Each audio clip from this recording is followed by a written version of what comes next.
सच है विपत्ति जब आती है, कायर को ही दहलाती है। शूरमा नहीं विचलित होते, क्षण एक नहीं धीरज खोते। विघ्नों को गले लगाते हैं, कांटों में राह बनाते हैं। मुख से न कभी उफ कहते हैं, संकट का चरण न गहते हैं। जो आ पड़ता सब सहते हैं, उद्योग निरत नित रहते हैं। शूलों का मूल नसाने को, बड़ खुद विपत्ति पर छाने को। है कौन विघ्न ऐसा जग में, टिक सके वीर नर के मग में। खम ठोक ठेलता है जब नर, पर्वत के जाते पांव उखड़। मानव जब जोर लगाता है, पत्थर पानी बन जाता है। रामधारी सिंह दिनकर द्वारा रचित काव्य रश्मिरथी की ये पंक्तियाँ इसरो के नए चीफ जिनकी घोषणा हुई है डॉक्टर वी नारायणन, उन पर पूर्णतः सटीक ठहरती हैं। डॉक्टर वी नारायणन इसके भूतपूर्व चीफ के सिवान की तरह ही ग्रामीण पृष्ठभूमि से आए, गरीब पिता की संतान, छोटे तमिल माध्यम के विद्यालय से पढ़े। वी नारायणन ने अपनी कड़ी मेहनत से रास्ता बनाया और वे इसरो के चीफ, भारत की उत्कृष्ट संस्था जिसका चीफ बनने के सपने लगभग सारे वैज्ञानिक देखते होंगे जो इसे ज्वाइन करते होंगे, उसका चीफ बनना अपने आप में गौरवशाली बात है।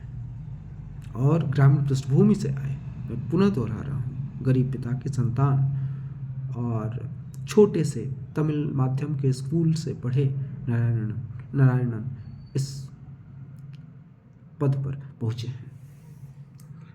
तो जो लोग ये कहते हैं कि मैं वर्नाकुलर पृष्ठभूमि से पढ़ा हूँ, मुझे तो पढ़ने को ही नहीं मिला, मुझे तो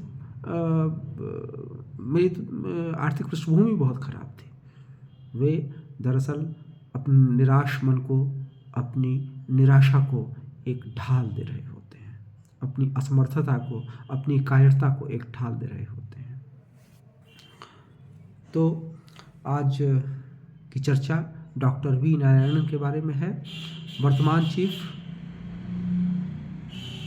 एस सोमनाथ का कार्यकाल 14 जनवरी 2025 को पूर्ण हो जाएगा और इसलिए डॉक्टर वी नारायणन की इसरो के नए चीफ के रूप में घोषणा हुई है। डॉक्टर वी नारायणन की क्रायोजेनिक तकनीक में भारत को आत्मनिर्भर बनाने में प्रमुख भूमिका रही है। क्रायोजेनिक तकनीक की वर्तमान समय के अंतरिक्ष मिशनों में महत्ता को इसी बात से समझा जा सकता है कि भारी पेलोड उठाने वाले रॉकेटों, जिनकी वर्तमान समय में प्रमुख भूमिका है, में क्रायोजेनिक इंजनों का ही प्रयोग होता है। अब थोड़ा बहुत क्रायोजेनिक तकनीक को भी जान लेते हैं, लगभग सभी को पता ही होगा। अत्यंत निम्न तापमान पर प्राकृतिक तत्वों या वस्तुओं की प्रकृति के अध्ययन के विज्ञान को ही क्रायोजेनिक्स कहते हैं। हाइड्रोजन बहुत उपयोगी रॉकेट ईंधन है, पर गैसीय रूप में नहीं। अत्यंत कम तापमान पर यह द्रवीय रूप धारण करता है और द्रव हाइड्रोजन का क्रायोजेनिक चरण में प्रयोग होता है, रॉकेट के क्रायोजेनिक चरण में प्रयोग होता है। 1984 में डॉक्टर वी नारायणन इसरो में आए। तत्पश्चात क्रायोजेनिक तकनीक पर काम करने वाली टीम में उन्हें चुना गया। यह बहुत लंबी प्रक्रिया थी, आपको शून्य से शिखर पर पहुंचना था। यूरोप और अमेरिका से तकनीक स्थानांतरण के डील मिल तो रहे थे, तकनीक स्थानांतरण के साथ इंजन भी मिल रहे थे, पर यह बहुत खर्चीली प्रक्रिया थी, इसकी कीमत बहुत अधिक थी, अतः भारत ने इनकार कर दिया। रूस की ओर से तकनीक हस्तांतरण और भारतीय इंजीनियरों के रूस में प्रशिक्षण का समझौता किया तो गया, पर अमेरिकी दबाव में रूस पीछे हट गया। अभी सोवियत संघ का विघटन हुआ था, रूस उसी दबाव से उबर नहीं पाया था, अतः उसकी कमजोरी का लाभ उठाते हुए संयुक्त राज्य अमेरिका ने MTCR यानी मिसाइल टेक्नोलॉजी कंट्रोल रेजिम, जिसके सदस्य भारत और रूस दोनों नहीं थे, तो मिसाइल टेक्नोलॉजी कंट्रोल रेजिम के जो सदस्य होते हैं वही छूट ले सकते हैं, उन्हीं को छूट मिल सकती है। तो मिसाइल टेक्नोलॉजी कंट्रोल रेजिम के सदस्य नहीं होने के चलते अमेरिका ने इन रूस पर प्रेशर बनाया, दबाव बनाया और रूस पीछे हट गया। रूस से 7 क्रायोजेनिक इंजन तो मिल गए, लेकिन रूस ने भारतीय इंजीनियरों का प्रशिक्षण नहीं कराया और क्रायोजेनिक इंजन की तकनीक भारत को नहीं मिली। तब भारत ने अपनी क्षमता से जो पहले से प्रोग्राम चल रहा था उसे और आगे बढ़ाने का सोचा और उस टीम में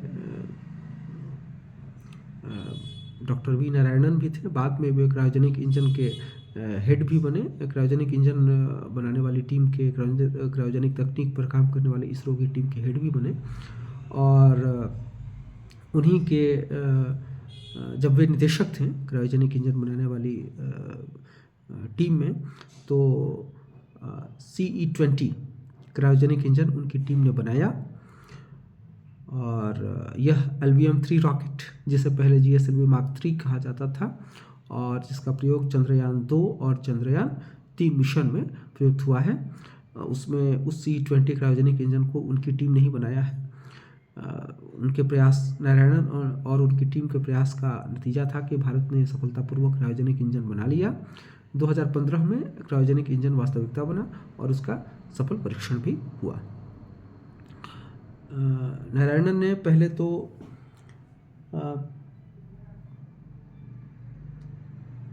फाइबर क्लास डिवीज़न में ज्वाइन किया, इसरो की फाइबर क्लास डिवीज़न में ज्वाइन किया, लेकिन वे लिक्विड प्रोपल्सन सेंटर जो हासन में है तिरुवनंतपुरम में, लेकिन वे लिक्विड प्रोपल्सन सेंटर जो तिरुवनंतपुरम में है उसमें भी उन्होंने कार्य किया और चंद्रयान 2 की जो 2019 में हार्ड लैंडिंग हुई थी उसके भी कारणों की जांच के लिए इसरो ने समिति बनाई थी। उस समिति को हेड किया डॉक्टर वी नारायणन ने और इस समिति की सिफारिशों के आधार पर चंद्रयान 3 की सफल लैंडिंग हेतु सॉफ्ट लैंडिंग हेतु सुधारात्मक उपाय किए गए और हमने देखा भी कि चंद्रयान 3 मिशन सफल हुआ। तो डॉक्टर वी नारायणन ने ये सचमुच यह सिद्ध किया है कि मानव जब जोर लगाता है पत्थर पानी बन जाता है। तो आप बताइएगा ये इन्फॉर्मेशन कैसे लगी। बहुत बहुत धन्यवाद।